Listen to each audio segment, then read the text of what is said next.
Dobro jutro, Bojana i ja sa vama smo jutros i pokazat ćemo vežbice za celo telo, orne smo za treningom, već smo se zagrale pa ćemo početi odmah, možemo Bojana. Idemo spetni stav, idemo u odručenje i čučanj, spuštamo se lagano, odnožimo desnom i opet idemo u čučanj. Idemo još, dole pa leva strana.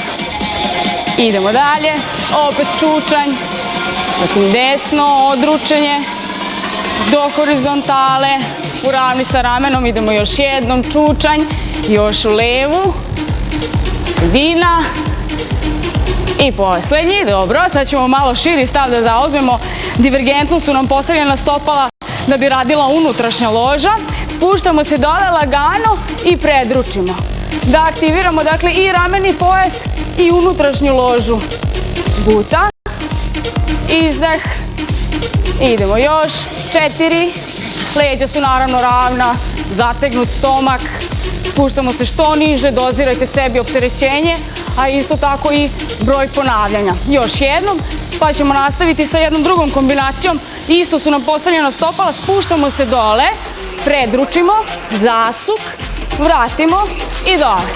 Hop, idemo sve to u levu stranu, aktiviramo bočni stomak, još i vratimo. Ajmo Bojana, izdah, hop, vratimo i dole. Hop, izdah, idemo još jednom u desnu stranu, predruči, zasuk, stegni stomak i opuštam. Još jedna vežbica za stomak, rotiramo se u desnu stranu, blagi počučen stomak zategnut, idemo uzručenje, zasuk, spustimo dole i vratimo gore opet, zasuk, hop i nazad.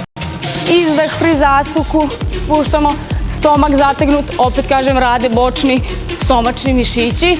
Idemo još, 4, hop, 3, 2 i posljednji u desnu stranu. Toliko od nas za ovo jutro. Vežbajte i budite sa nama sledeće nedelje. Ćao! Eto, hvala devojkama iz fitness kluba Bojana i sa